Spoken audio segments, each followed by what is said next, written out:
1974, Axe Victim by Bebop Deluxe, described as art rock, progressive rock. This is their debut, and it's of course the creation of one Bill Nelson, the singer and guitarist, an unsung virtuoso. Some critic described him: undeniable skill, speed, dexterity of fretboard work, and it's staggering, some of the playing on here.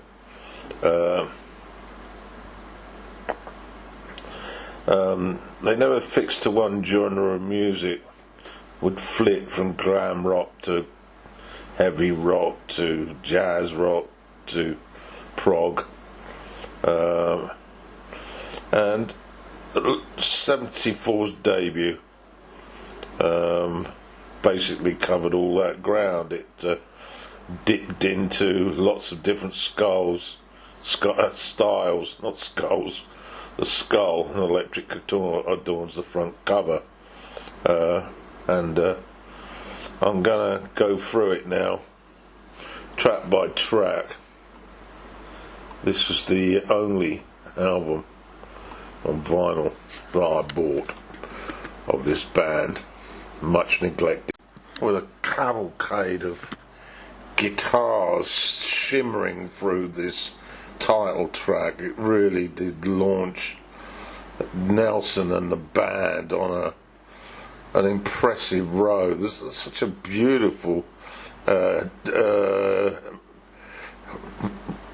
helter-skelter guitar run that launches into the melody, which has got a lot of Beatles sort of feeling to it, and it's simply a tremendous opening track.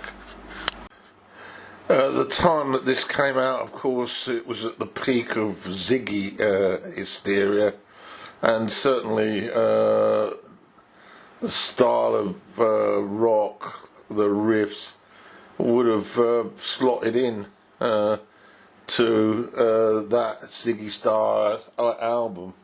Mick Ronson has quite some similarities to Nelson, although Nelson is obviously much more technically proficient, but a tremendous start. Love Is Swift Arrows is next, and this has got a sort of zippy sort of beat.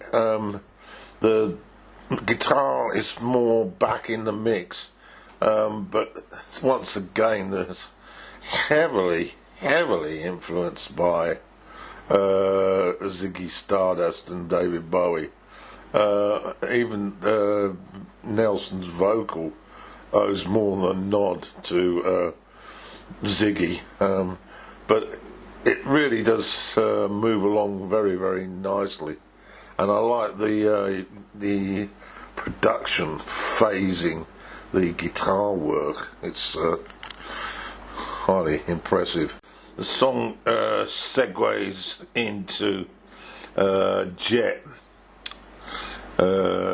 just scrambling for the full title of this one, Jet Silver and the Dolls of Venus, and the guitar riff that begins track 3 is truly a gem. It's very much an early experimental rock, very English style track, with very dreamy, and there's a killer hook on this.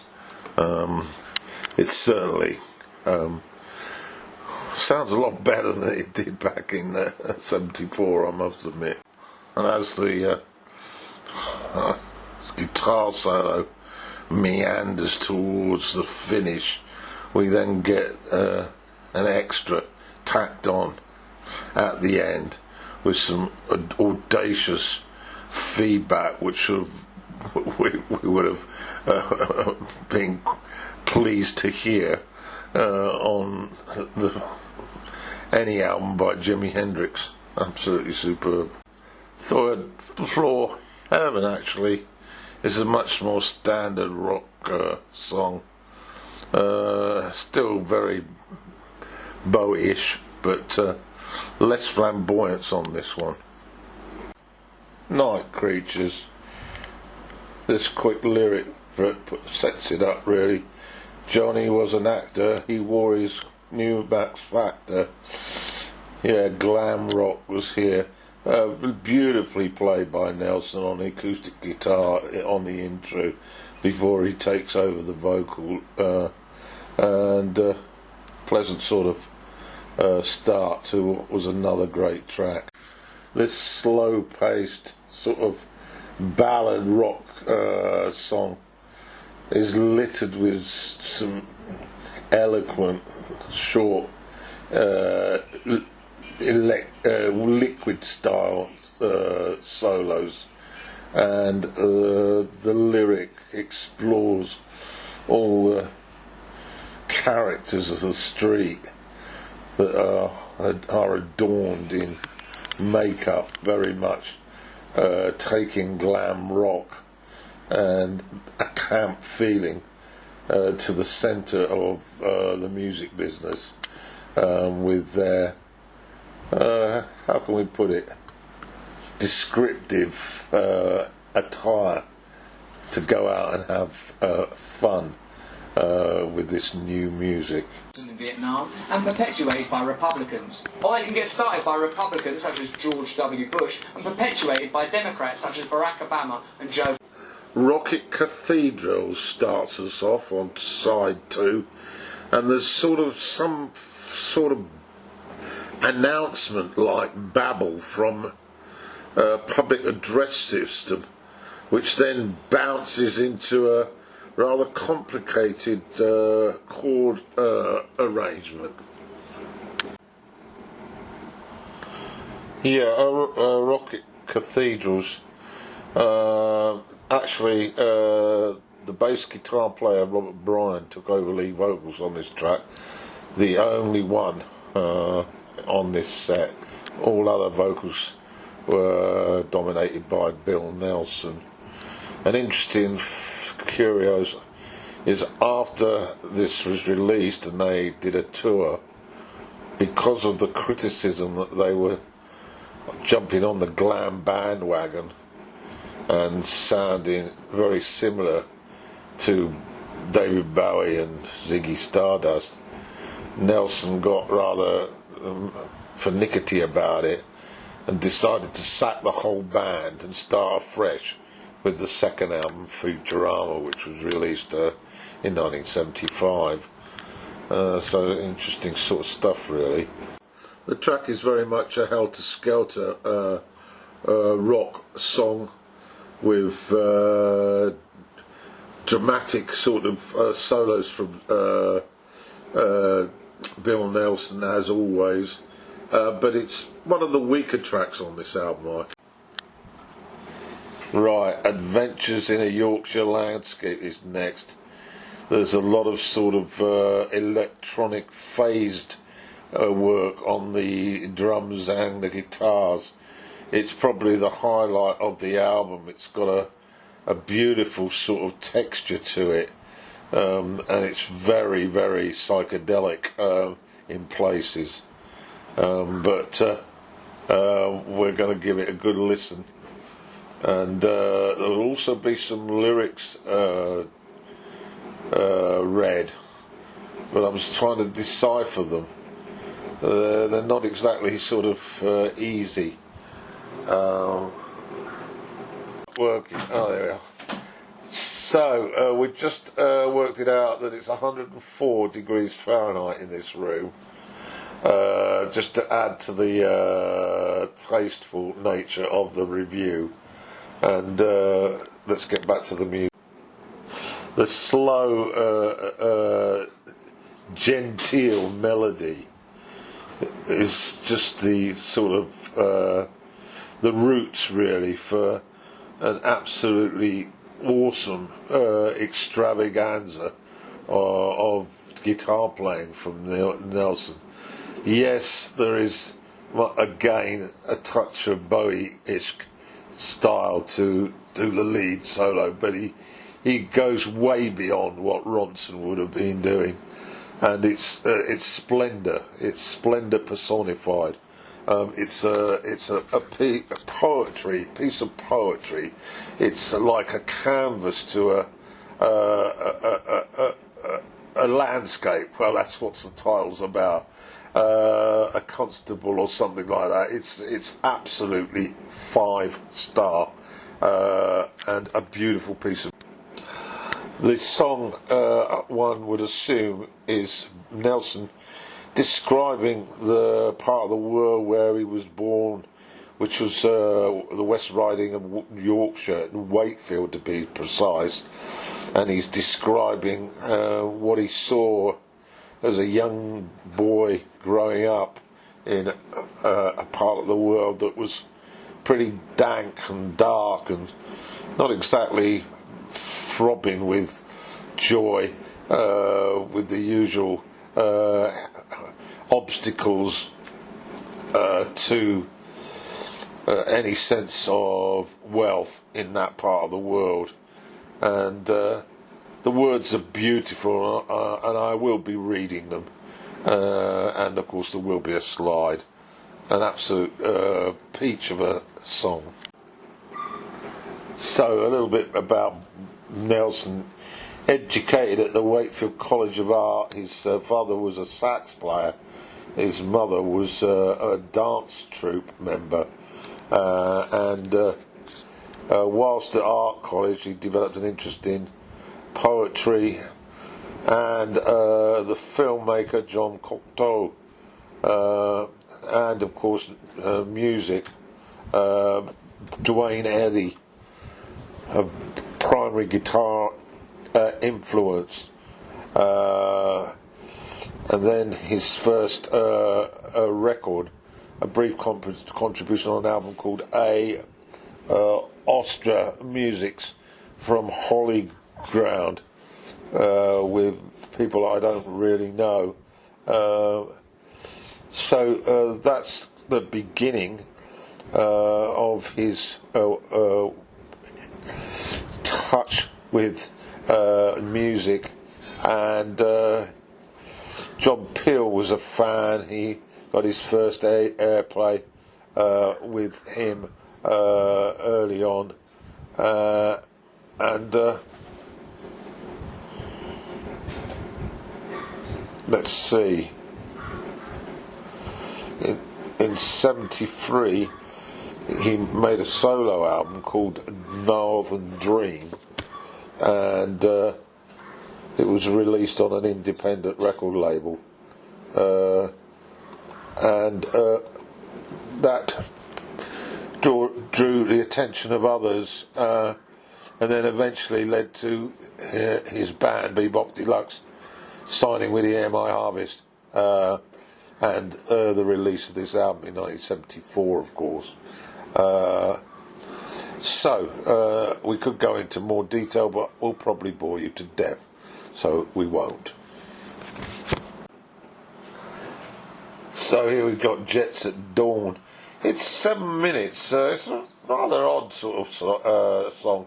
The first 4 minutes plus is just a gentle sort of melodic sort of rock song with pieces of guitar against the backdrop of a fairly steady bass drums combo with nice lyrics talking about the environment and the visual images of the sky, the countryside, la la la la la, and then at about 4.5 minutes it then moves into a jam where we get a kaleidoscope of spellbinding guitar styles from Nelson, some psychedelic, some just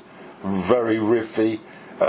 It's a sort of exploration really of how many tricks I can throw at you in 2 minutes. Highly impressive, but doesn't really sort of fit together with the first 4.5 minutes. But having said that, it's highly listenable. Oh, it's a delay. Okay, probably okay. No Train to Heaven, a real fast rock palette delivered by Bill and the boys.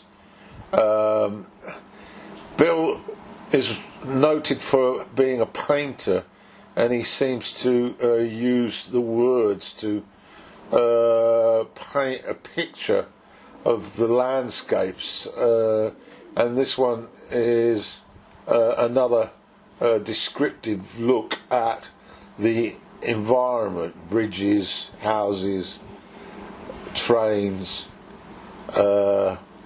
kingdoms. It's a short song, and it really is very quick and rocky, and once again there's some great little guitar breaks on. Towards the back end, there's a na na na na na bit of sing along from Nelson, which follows the same chord changes as his guitar work, which is quite impressive, and he really is up and down that fretboard quite a bit. Yeah, it's good stuff.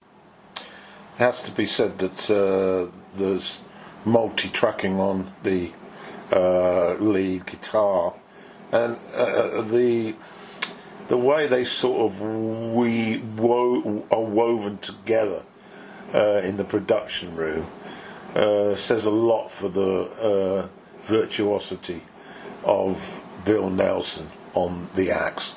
Absolutely scintillating. Darkness l'immoraliste, French monasteries. This is a sort of symphonic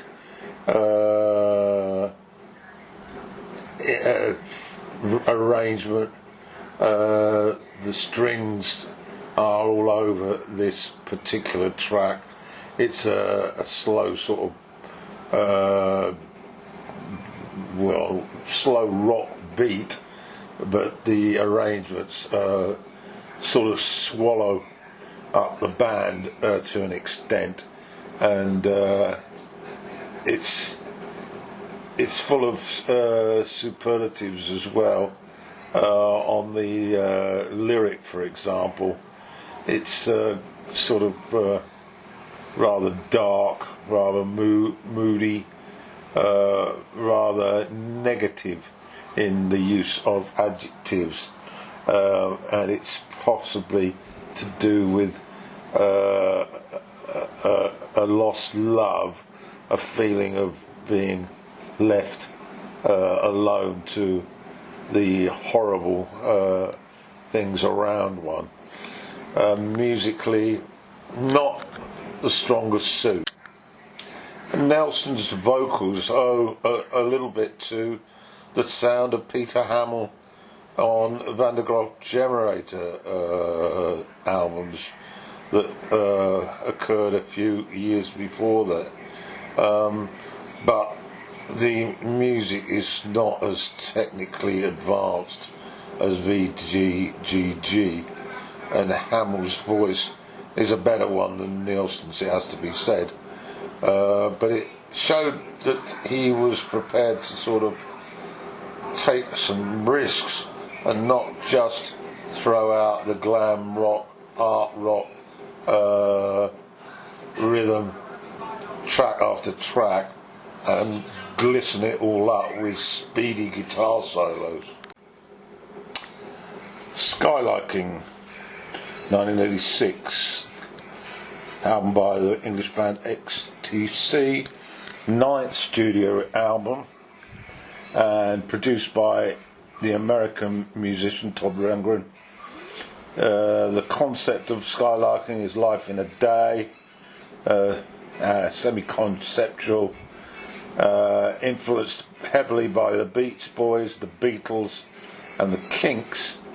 The title was inspired by Shelley's poem for a skylark, and the songs expand on the themes of 83 album Mama, most notably A Summer's Cauldron and A Season's Cycle. Okay.